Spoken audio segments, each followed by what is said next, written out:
Hey guys, this is Tom Box, and welcome to Meta Trends from Behind the Desk. Behind the Desk meaning this is post-event NAWCQ, and I was part of the commentary team, and I got to see a lot of things. And I want to break down some of the most important ones for you to make your game more successful in the coming weeks, especially if you still have major events coming up and if we're still playing in the same format. All right, so looking at hand traps, combo lines that are probably the most successful, and explain why they're good. There's the extra deck builds that we have to talk about, especially the ones who play Fiendsmith, and of course the best decks of the format that will see the most amount of success. If you're aiming to top, then these are probably some of the decks you've tried to play. And you know what, if you guys are gonna like this video, hit that like button, hit subscribe, ding that notification bell, and let's go. So let's start off with the trend with the most amount of impact, the extra deck lines when it comes to Fiendsmith. At first, most of us thought that, we're gonna go use these cards and immediately just combo into the boss monster, set up the negation, but that's not exactly what happened. So I highly recommend checking out day 0 and day 3 or day 2 for, context. Especially want to see examples from some of the best players. Even check out the finals, check out semifinals. I believe there are many ways that people are developing their fields. Now, why is it that people are like going in and out of the Fiendsmith combo rather than going straight directly into certain bosses? I believe this is because of the sheer number of hand traps being played. We're not playing 15 anymore. We're looking at 18 to 21 hand traps in the deck, and that's preventing people from really establishing their field. And there's a good reason for that too, because if you have that many hand traps, it's very likely that they can use 2 in a combination where your once per turn play would probably be broken, and Nibiru could probably land and actually wipe your board. Where you can minimize Nibiru. We've seen 3 hand traps, one being Nibiru, being probably a little bit mistimed, or just they didn't have a better opportunity, and players are able to fully play around it. They still end on Appaloosa, they still end on Flamberge IP, and sometimes they might not have the Appaloosa per se, but they definitely still have a Desiree on the back, establishing a certain level of negation. So once you're down to like 3 cards, playing through like 3 disruption, not exactly the easiest point. In other words, if you're going to be interweaving your hand traps, make sure you have options to have your Fiendsmith in the graveyard not already activated, so that you can tag into Sequence, because Sequence opens up a lot for the deck. Sequence lets you bring back Lacrima. Lacrima also lets you get you back another Fiendsmith monster or another Light Fiend. In other words, it generates 4 link materials worth, or a rank 6 monster. Then you go into Beatrice, giving you that follow-up so you can dump into the graveyard the original Sinful Spoil Snake Eye, just in case all your Fiendsmith line got completely shattered. But let's not forget that there's also Fiendsmith's Tract. A lot of the lines have shifted from Lacrima and Tract because, well, look at Tract. Tract allows you to fuse stuff on the field and hand, and then Sequence lets you fuse in the graveyard. I've often seen the 2 plays reverse, where you see the Tract plays first, summon out the Lacrima first, and then use that to extend their combo, eventually leading into an Appaloosa, something along those lines.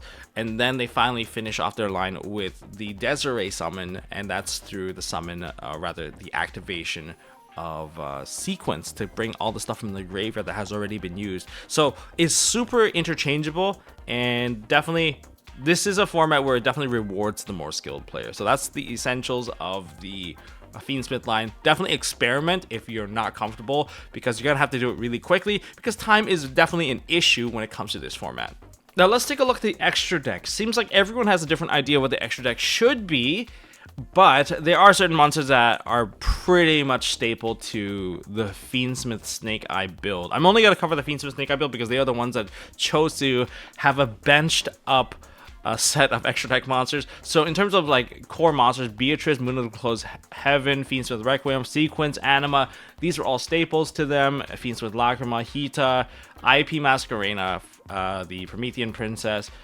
Those are all staples. The ones that are highlighted in pink are the ones that I've seen people make optional. The Selene is also mandatory, Appaloosa is mandatory, and SP Little Knight and Necroquip Princess, these are all mandatory. But the ones that I've seen interchangeable would be Nightmare Phoenix, some people chose to not play it, and then Fiendsmith Desiree. If you don't play it, I think it's a mistake, because let's just say most of the top people played it, and the people that didn't play it, well, they didn't top.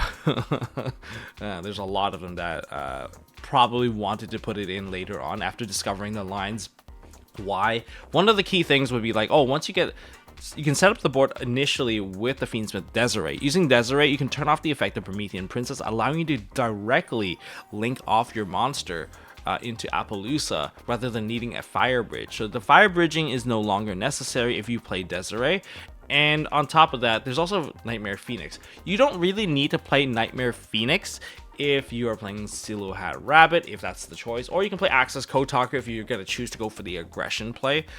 Why is that? Because Silhouette Rabbit also has the ability to destroy, spells and trap cards, so that kind of replaces the need for a Phoenix, unless you get yourself Firelock. But if you're playing Desiree, you shouldn't be Firelock. So think about all the stuff that you can turn on and off on this extra deck. Now, what did people choose to bench? Access Code Talker and Dark are the most common 2 monsters being benched. Switch out for the U-Bell matchup, something along those lines. M7, some people chose to play it because they give the additional line so that you can just open Necroquip Princess to get yourself a line started. Some people chose to play DDD Wave High King Caesar. Most of the Snake Eye players did not. All the U-Bells did play it, so I think it's a very strong monster nonetheless. Like being able to negate the effects of monsters, or the summon effects of monsters, very, very powerful. But Silhouette Rabbit, of course, Aditya is the one that won, and he did use the Silhouette Rabbit. I personally am a big fan of Silhouette Rabbit. I like that card. That's probably one of my favorite cards of the Infinite Forbidden set. But being able to dig out the Azurune statue, Angel statue Azurune, that card gives you almost like a counter trap-esque effect, right? You get to negate the summon of a card, which automatically deals with SP Low Knight, Moon of the Closed Heaven. So when your opponent tries to extend, they can't, which means they're forced to go into battle. But if you destroy this card, you destroy the monster that destroyed this card. So it creates a very awkward battle phase mechanic against your opponent. I've almost seen it get punished.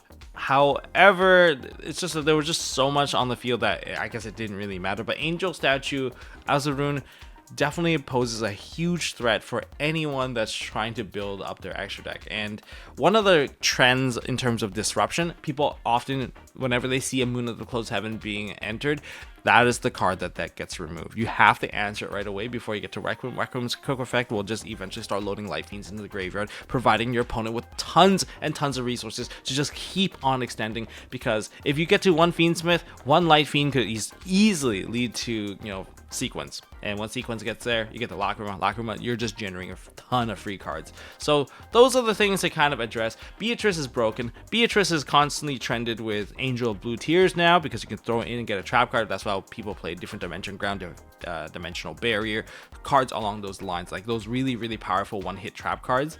So Beatrice definitely is a problem, and it provides you with a follow-up. You got Dump Original Sinful Spoil Snake Eye, and that's why there's so much going for that card. That card is a very, very big problem. Not to mention that it can also Mayakashi lock people if needed.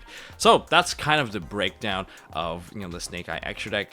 Most people choose to bench Access Code Talker going first, but then going second, they take out the Silhouette Rabbit or the Nightmare Phoenix, whatever. They put the Access Code Talker back in. Now you have a little bit more aggression to close out games. And to close out games, one thing to point out, because of Lacrima's burn effect, you don't need that much range. You just need to make sure that you can hit them for 68 and you have game. 68 is game. That's why you just have to calculate that magic number. In case you guys didn't know, there was one game that someone just made a slight misplay thinking that Droplet would zero out an Appaloosa, and that did not happen because you freeze the attack, and they were exactly short by 300 with a 400 Appaloosa causing that 300 life point discrepancy. So that's the breakdown for the extra deck. Let's move on to the next piece. Next, let's throw a little Tenpai, Samurai Destroyer. I know Tenpai was going to be insane this weekend. I made a whole video as the last video before I left off, which is like some of the new additional combos that you had. But this event definitely highlighted one of the new combos. Of course, the person who went undefeated during Swiss was a Tenpai player. How did they do it? Well, they clearly have more knowledge of all the phases and all the abilities of their monsters. And one of the top cut rounds, they managed to highlight what I'd like to coin as the Dragon Slash combo. It's Samurai Destroyer declaring an attack. All right, so to give you guys a little bit more arsenal to your upcoming event, if you're going to be playing Tenpai, the Dragon Slash. In fact, I kind of knew about this beforehand. Why? Because one of my fellow local players asked me a ruling question. Hey, it's like, if I declare an attack with Samurai Destroyer, if I activate anything, can my opponent respond? And I gave him the answer, no, your opponent cannot respond. Why? Why can't your opponent respond when Samurai Destroyer declares an attack? Well, if this card battles an opponent's monster, your opponent cannot activate cards or effect until the end of the damage. Also, the opponent's monster that opponent's monster's effect is negated during this battle phase only. So because if this card battles basically signifies when you declare the attack, much like example Scareclaw Kashtira. When any of your Kashtira declares an attack while that card's on the field, immediately upon the attack declaration, things get negated, right?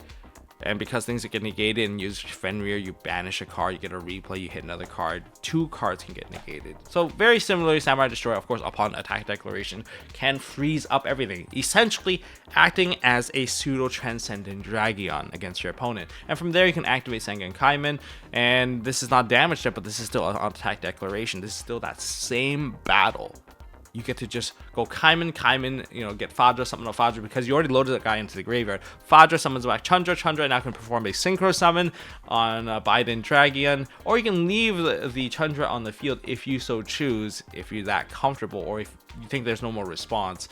You definitely can revive the Chandra. Chandra can summon out another monster, which is totally fine as well. There's just so many options for you to kind of mess around when it comes to the Dragon Slash. Essentially, the moment Samurai Destroyer declares the attack, 5 dragons or 5 heads worth of dragons just suddenly appear. So if you did burn a lot of effects, or your main window is to try to get to Transcendent Dragon at that particular point, then Fadra and the Chandra and the Biden revive the Fadra or the Pydra, and then you use the Bident. If you already declared 3 attacks, you use the Bident Dragion, okay, to synchro into your Transcendent Dragon, and you can just revive the Bident Dragon. All of a sudden, there's like 5 heads worth of dragon. So that's the kind of the rundown, and usually you can use this to OTK. Aside from this OTK, I think you can also use the Dora with the field spell OTK. It's really, there's very little interaction. But one keynote I want to put out is that if you are choosing to play Shifter, know your lines of how to defeat your opponent with Shifter.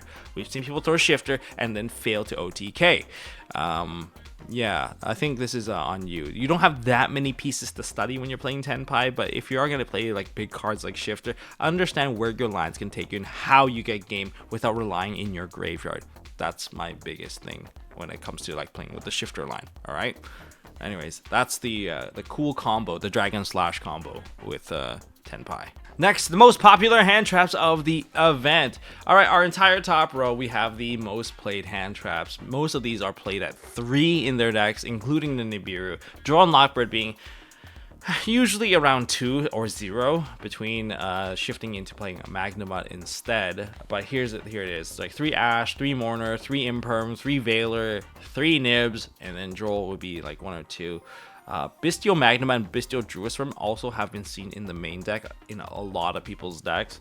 I do recommend trying it out. So there was always that debate of, oh, do I play DD Crow over Magnamut? Yes, DD Crow has a lot more immediate result. I think we're seeing a little pattern here of people that want to get immediate results versus kind of going into the game with a long-term grind. If you go for the long-term grind, it's more interesting. You know your interruptions, you know what the end fields are, because sometimes you just feel very uncertain. Bestial Magnamut, of course, you can still use it as a level 6 for yourself. That's one of the key advantages of that. So if you do open with Magnamut and you do play light monsters, you play Fiendsmith, Magnamut is no longer a dead card in your hand, which can help you extend your combos, and you can overlay with it into a 6 going into Beatrice. So it shortens your line for sure, and it definitely makes it a lot more powerful. Whereas DD Crow is mainly there to disrupt your opponent. If you disrupt your opponent with a DD Crow, yes, you can, you know, pull out the Fabled Lurie, and then without Lurie, they might end their entire line. It's a powerful trap card or hand trap card, but like there's just more advantages to playing the Magnamut. Sure, you give up a little bit of timing, let your opponent summon out the Lure before you can even start hitting their graveyard. But hitting a Fiendsmith in graveyard is also not too bad as well. So, you know, give or take right there. Then there's Molcharmi Perulia. This card is definitely spiking up in price. Why? Because people did play it. It's a very, very common side card. It's just a card that you see people shotgun immediately because it either forces out your opponent to Ash, but it's not a good Ash because if they have a second one, they're still going to lose. So essentially, if you're going to be going second, Perulia is very, very good, especially if you can draw 3 cards. Sure, okay, think about it this way. Maxi, more often than not, like when you go into a Maxi challenge, most people only offer you like 2 card draw. If Perulia can still get you like a 2 to 3 card draw, it's still automatically worth it. It helps you dig for hand traps. There's another hand trap that helps you dig more cards. That's going to be Phantasme. That's another option. It provides you with a little bit of targeting negation, which is pretty nice. And I guess Spooky Dogwood is the other hand trap that people chose to play.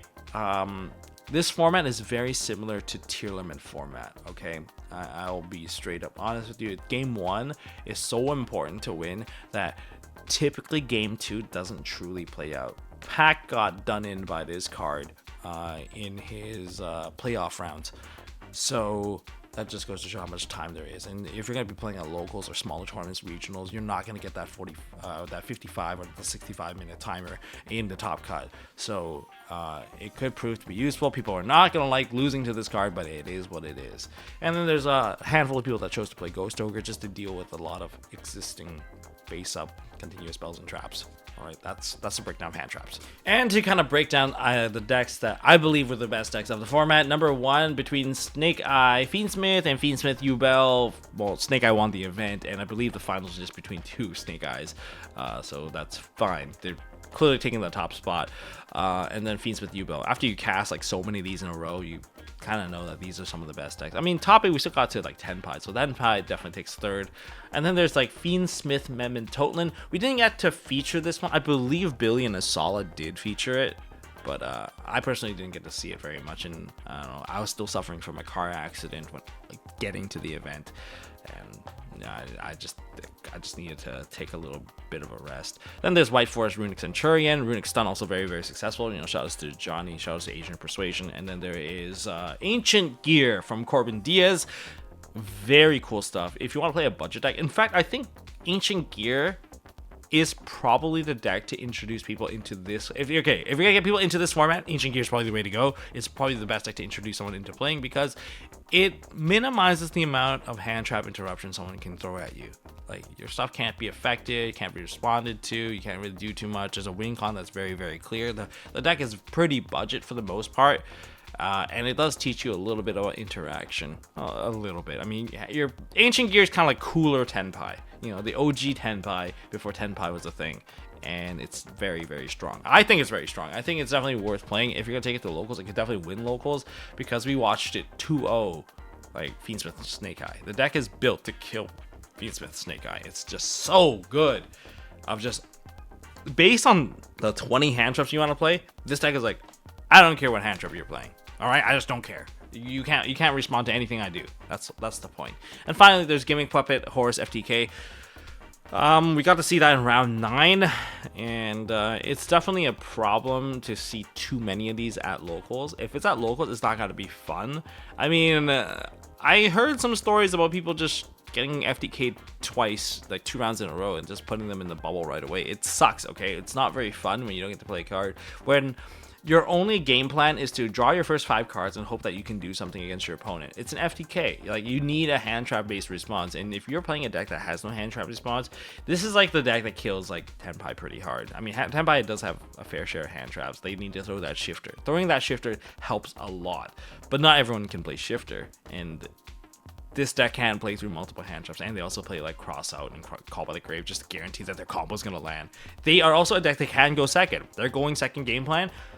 Evenly matched, full big blowout cards. Just play the big blowout cards that skips your battle phase. You don't care that you skip your battle phase. Why? Because you deal effect damage, essentially. You're not dealing battle damage. So you can do battle damage and shorten the burn range, but essentially knowing how to manipulate your string counters and your rank up magics, that eventually leads you into victory. And that field spell is just ridiculous how it's a 1-card FTK. Crazy. All right, so these are the best decks. These are things that you should be wary for. I mean, in Europe, you're probably gonna have to worry about plants and, you know, Ragnarika as well. But here in NA, this is kind of the breakdown for us today. And that's basically everything. But let me tell you a quick little story about my journey to NAWCQ and how I almost died going there. There was everyone had the delay thing. I think my delay was like 9 to 11 hours, and then like we're like, screw that. Let's just get a ride there because it's only 3 hours away. 2 hours into the ride, we get rear-ended super hard by a guy hydroplaning in the thunderstorm. We don't want to get outside because it's like flashing lightning every 2 seconds. Like, oh, what are the odds we step out of the car and get fried, right? So we didn't do that. We waited for the police, and then like our luggage got shipped away. That's why we had to go pick up our luggage at a different airport. It was just a whole mess. And then when we got to like the hotel, there's only like 1 bed shared between Nishi and I. We're like, okay, well, we just got in a car accident. I don't think we should. I don't think this is a good time. And basically, I was hanging by a thread. All right, guys. That's the story. If you guys want to take pity on my story, or you learned something from this video, smash that thumbs up button, hit subscribe, ding that notification bell. I'll probably go through a more elaborate story just to kind of share on the internet, but like, that's it.